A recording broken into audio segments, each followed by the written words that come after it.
हाय दोस्तों, कैसे हैं आप सब। चलिए, उम्मीद करते हैं कि आप सब अच्छे होंगे और आपकी जो भी कार्यविधि होगी, जो भी एक्टिविटीज़ होगी, वो बहुत अच्छे से चल रही होगी, यही हमारी उम्मीद है। और चलिए, आज एक बड़ा ही इम्पोर्टेंट जो टॉपिक है, टॉपिक आप नहीं भी इसको कह सकते हैं, बशर्ते आप ये भी कह सकते हैं कि यह एक बातचीत है, यह समझने और सोचने का एक तरीका है जिस पर हम लोग डिस्कस करने जा रहे हैं, हम लोग बातचीत करने जा रहे हैं। और वो तरीका क्या है?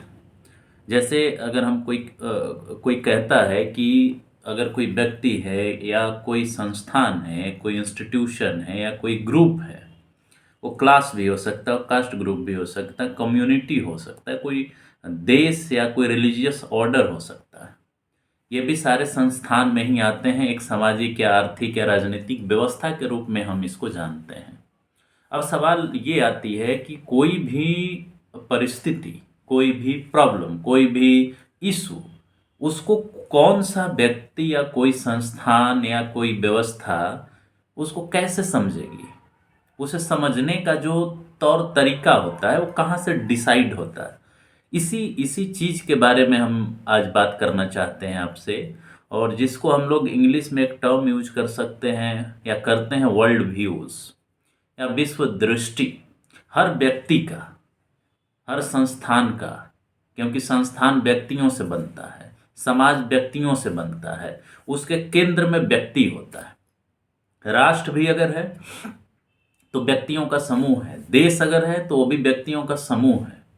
तो उस उन व्यक्तियों से ही वो समाज बनता है या फैमिली बनती है या संस्थान बनता है, या सर्वोपरि स्तर पर, सबसे ऊपर के स्तर पर आप देखें तो एक राष्ट्र का निर्माण होता है। उसके भी फोकस में वहाँ के लोग होते हैं। ठीक है, वहाँ के शासन करने वाले लोग हो सकते हैं या जिन पर शासन किया जा रहा है वो लोग होते हैं। उनका सबका एक अपना वैश्विक या विश्व दृष्टि होता है, वर्ल्ड व्यूज। और उसी से वो हर परिस्थिति को देखने का प्रयास करता है।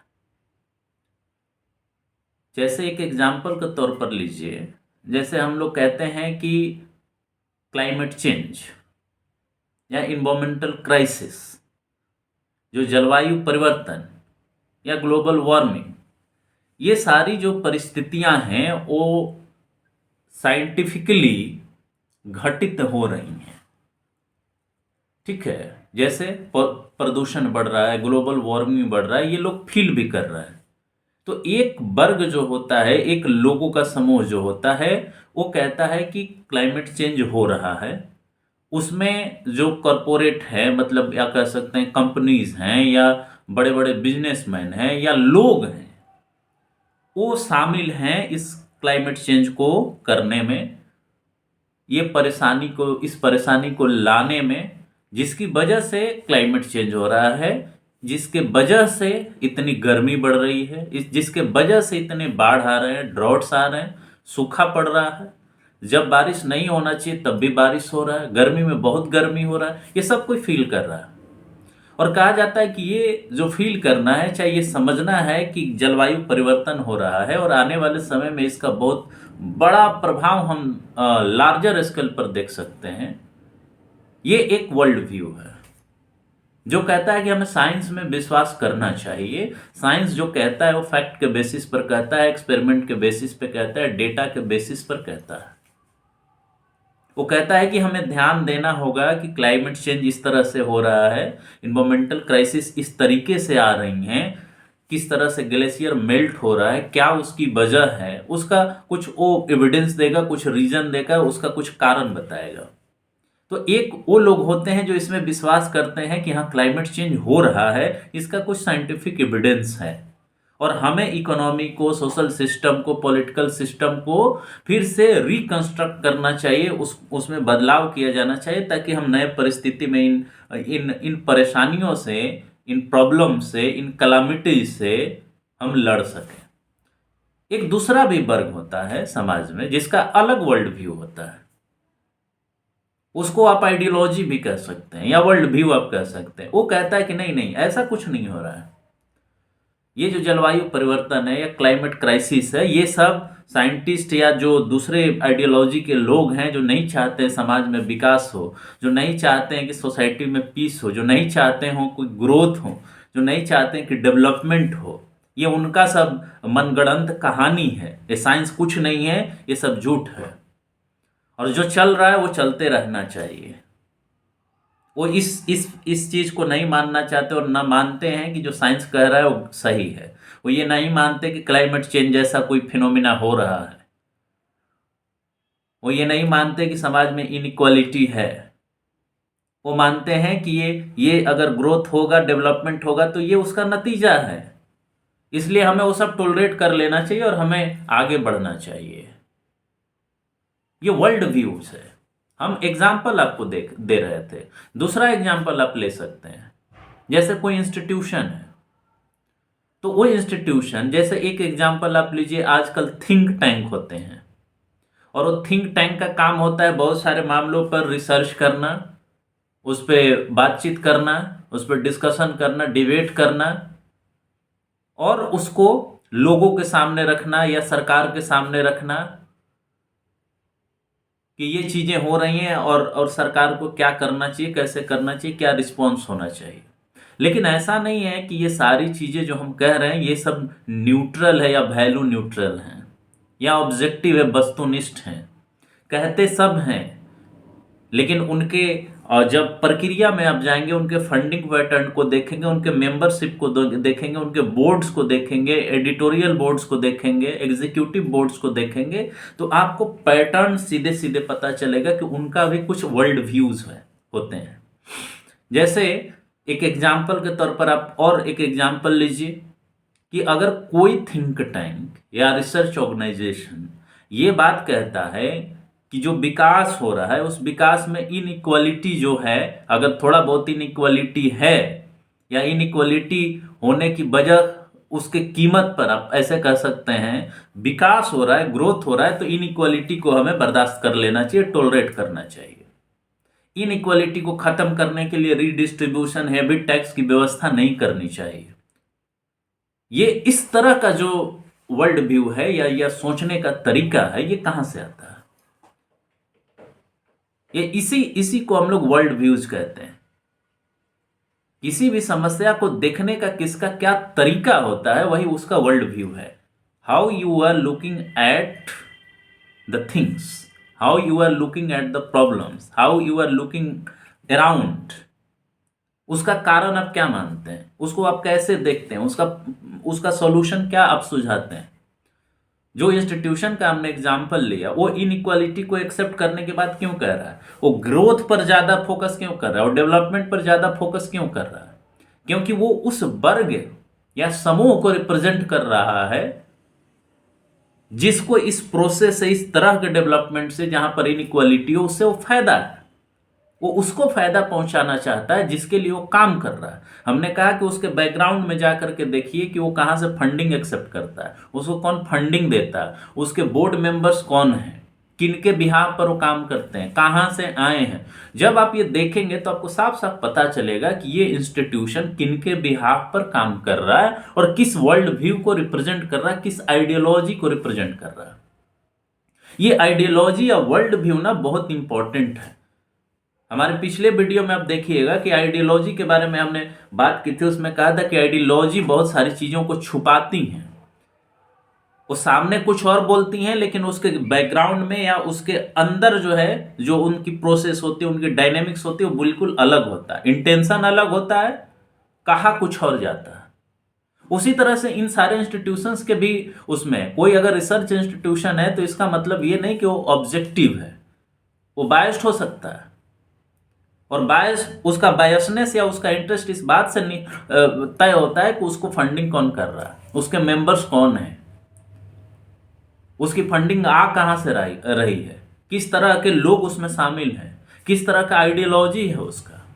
उससे तय होता है कि कोई इनइक्वालिटी को गलत मानता है या सही मानता है, उसे वो कम करना चाहता है या कम नहीं करना चाहता है, ये उससे तय होता है। समझ रहे हैं आप बात को? इसी तरह से दूसरा पक्ष भी होगा, वो जो कहेगा कि नहीं, संविधान में कहा गया है कि इनइक्वालिटी समाप्त होनी चाहिए।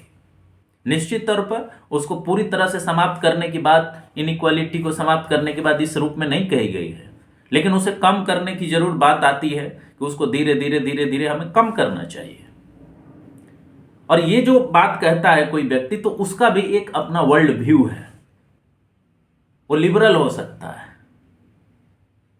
वो सोशलिस्ट हो सकता है, वो कम्युनिस्ट हो सकता है, वो संविधान में विश्वास करने वाला हो सकता है कि इनइक्वालिटी सोसाइटी में बढ़ रही है, आने वाले समय में इससे परेशानी आ सकती है, इसलिए जो असमानता पर आधारित व्यवस्था है इसमें बदलाव किया जाना चाहिए। वो कहेगा कि वेल्थ का रिडिस्ट्रीब्यूशन होना चाहिए, जो बहुत अधिक कमा रहा है, जो मिलेनियर है, बिलेनियर है, उसके ऊपर अधिक से अधिक टैक्स लगना चाहिए, वेल्थ टैक्स लगना चाहिए।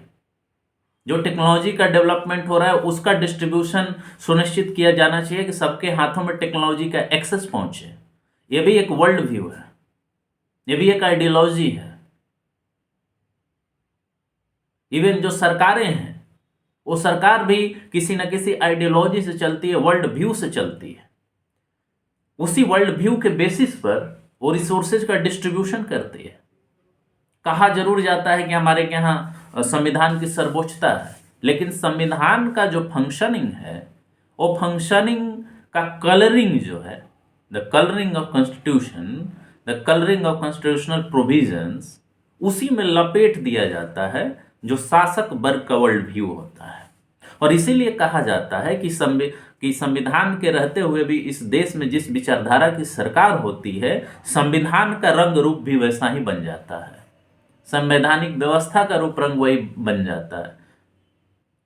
जो कॉन्स्टिट्यूशनल इंस्टीट्यूशंस हैं, जो डेमोक्रेटिक इंस्टीट्यूशंस हैं, वो डेमोक्रेसी भी उसी रंग में रंग जाता है, क्योंकि जो शासक वर्ग है उसी के हाथ में सब होता है कि वो किसी संस्थान को, संविधान को, व्यवस्था को कैसे चला रहा है।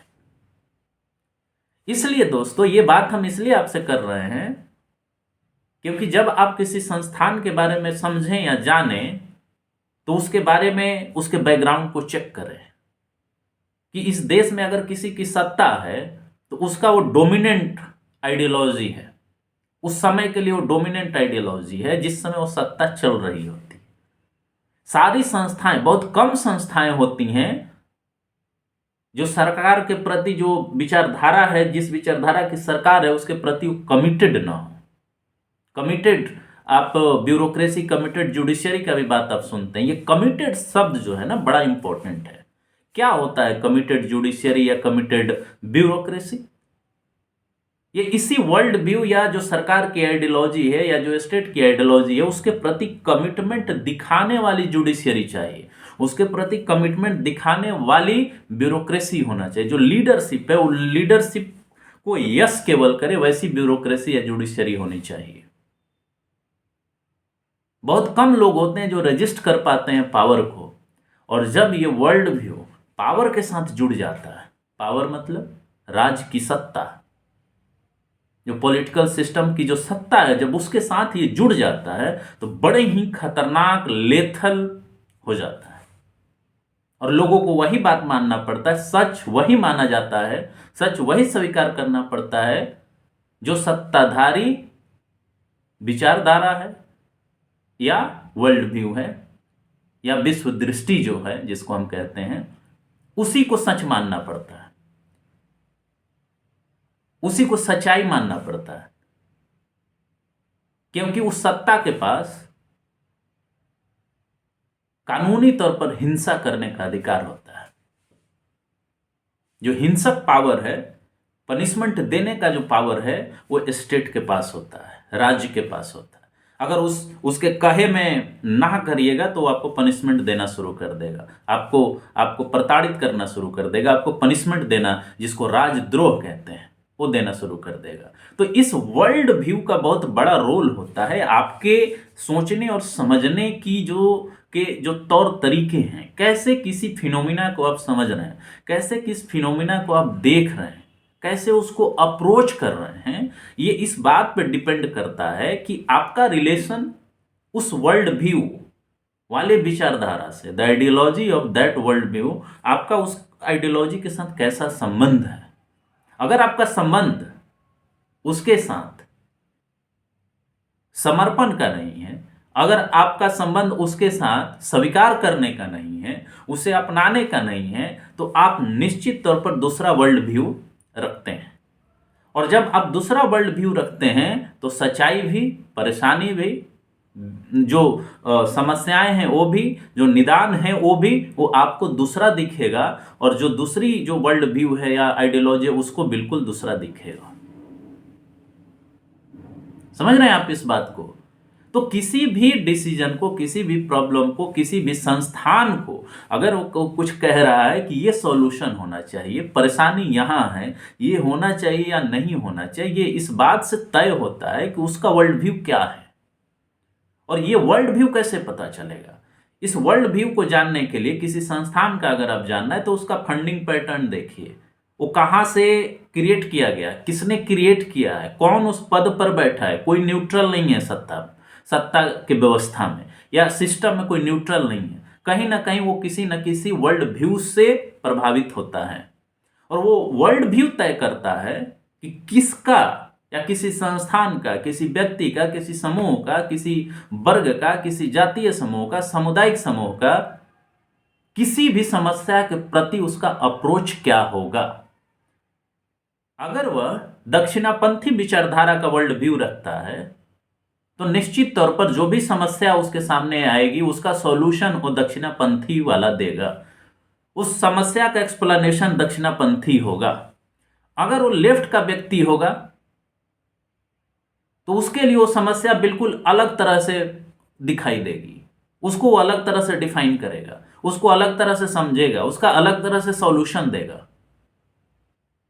अगर वो सेंटर का है, वैचारिकी में जो विचारधारा होती है उसमें एक सेंटर होता है, केंद्र होता है, जो दोनों के बीच का बैलेंस करने की वो कोशिश करता है, कोई स्टैंड नहीं लेगा और उसी दोनों स्टैंड को मिलाकर एक नया स्टैंड क्रिएट कर देगा कि ये होना चाहिए। किसी भी समस्या का, या उस समस्या का समाधान निकालने की बात हो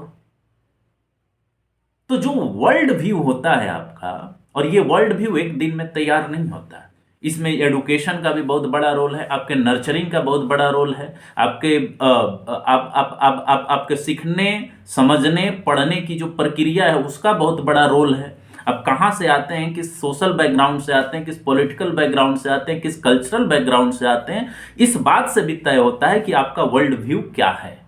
ये बदलता भी है, ऐसा नहीं है कि ये स्टैटिक है, ये डायनेमिक है, ये समय के हिसाब से बदलेगा। और पॉलिटिक्स में तो बहुत जल्दी बदलता है क्योंकि अपॉर्चुनिटी लोग देखते हैं, अपॉर्चुनिस्टिक होते हैं और अपॉर्चुनिटी के हिसाब से वो बदलते हैं, उनको गलत भी आप नहीं कर सकते। लेकिन ये समझने के लिए कि किसी समस्या का, जैसे बेरोजगारी है, तो बेरोजगारी का निदान अगर कोई पूंजीवादी व्यक्ति होगा, पूंजीवादी विश्व दृष्टि रखने वाला व्यक्ति होगा, वो क्या देगा। अगर एक वामपंथी है, मार्क्सवादी है, वो इसका उपाय क्या बताएगा? वो यही बताएगा कि मार्क्स ने क्या कहा था। अगर वो दक्षिणापंथी होगा या पूंजीवादी होगा तो बाजार को बोलेगा कि बाजार के हिसाब से डिसाइड होगा, बाजार तय करेगा कि समस्या क्या और समस्या का निदान क्या होगा। उसमें किसी को कोई रोल प्ले करने की जरूरत नहीं है, ना सरकार को ना किसी को। अगर वो कम्युनिटेरियन है तो ये कहेगा कि सोसाइटी अपने हिसाब से डिसाइड करेगी कि किसी समस्या का समाधान क्या होगा। तो ये वर्ल्ड व्यू जो है, इस वर्ल्ड व्यू से ही तय होता है कि हम किसी समस्या का समाधान कैसे निकालते हैं, उस समस्या को अप्रोच हम कैसे कर रहे हैं। ये हमारे बैकग्राउंड में फिट रहता है, बैकग्राउंड में डिसाइडेड होता है कि हम किस पॉइंट ऑफ व्यू से सोचते हैं, किस वर्ल्ड व्यू से सोचते हैं। हालांकि ये जरूरी नहीं है कि सब कोई ऐसा ही सोचे, लेकिन जनरली होता यही है कि अगर कोई व्यक्ति मार्केट इकोनॉमी से बेनिफिट उठा रहा है, कैपिटलिज्म से बेनिफिट उठा रहा है, तो कभी नहीं चाहेगा कि कैपिटलिज्म की व्यवस्था में जो अंतर्निहित कंट्राडिक्शन है वो खत्म हो, क्योंकि उससे कुछ ना कुछ लोगों को बेनिफिट मिल रहा है, उससे लोग सुपर प्रॉफिट अर्न कर रहे हैं। और सुपर प्रॉफिट अर्न करने वाले लोग कभी नहीं चाहेंगे कि कैपिटलिज्म की वर्तमान व्यवस्था बदले। यही नहीं, जो कैपिटलिज्म में प्रॉफिट उठा रहे हैं, जैसे क्लाइमेट चेंज है, तो क्लाइमेट चेंज वाले इशू पर वो लोग कहते हैं कि क्लाइमेट चेंज की जो बात कर रहे हैं, जो साइंस की बात कर रहे हैं, जो साइंटिफिक एविडेंस की बात कर रहे हैं, वो एक्चुअल में लेफ्टिस्ट हैं या वामपंथी हैं। वो इसी बहाने देख रहे हैं कि कैपिटलिज्म को हम ध्वस्त कर दें, ऐसा उन पे एलिगेशन लगाया जाता है कैपिटलिस्ट के द्वारा। लेकिन वो बचाते किस चीज को? बचाते स्टेटस को है। स्टेटस को बचाने से उनकी जो प्रॉफिट मेकिंग का मशीन है वो हमेशा कंटिन्यू करेगा। तो दोस्तों, कोई भी समस्या है, कोई भी समाधान अगर कोई सुझा रहा है, किसी समस्या का समाधान सुझा रहा है, उस व्यक्ति का बैकग्राउंड चेक करिए कि वर्ल्ड व्यू उसका क्या है, उसका आइडियोलॉजी क्या है, उसका फंडिंग पैटर्न क्या है, उसका फैमिली बैकग्राउंड क्या है, वो कहाँ से आता है। ये इन इन इन एग्रीगेट तरीकों से जब आप उनको देखते हैं और समझते हैं, तब आपको समझ में आने लगता है कि कोई व्यक्ति अगर कुछ कह रहा है तो यही बात वो क्यों कह रहा है, यही बात अगर कोई क्यों कह रहा है। अगर जैसे आरक्षण की बात आती है तो आरक्षण पर देखिएगा 80 to 90% जो हैं अपर कास्ट के लोग होते हैं जो इसका विरोध करते हैं, और 80 to 90% लोग होंगे जो इसका समर्थन करते हैं, जो ओबीसी SC ST से आते हैं। ये क्यों होता है?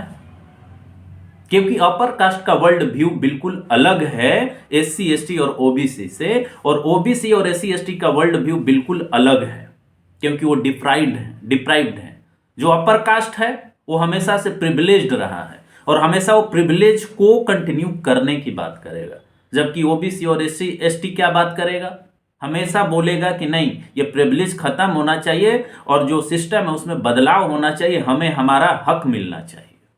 ये वर्ल्ड व्यू की वजह से आ रहा है और इस विचारधारा को समझने की जरूरत है। जब तक ये विचारधारा नहीं समझेंगे तब तक कोई भी लड़ाई आप मुकम्मल नहीं लड़ सकते, क्योंकि वो भी पक्ष जो व्यवस्था को बनाए रखना चाहता है वो भी लड़ाई लड़ रहा है आपके खिलाफ, जो उनके खिलाफ लड़ रहा है वो भी उनके खिलाफ लड़ रहा है। तो ये समझना बड़ा जरूरी है कि कौन किस वर्ल्ड व्यू को पजेस करता है, कौन किस वर्ल्ड व्यू से बिलोंग करता है, तभी आप समझ पाएंगे कि आखिर उसका जवाब ऐसा ही क्यों है, आखिर वो यही सॉल्यूशन क्यों दे रहा है, दूसरा सॉल्यूशन क्यों नहीं दे रहा है।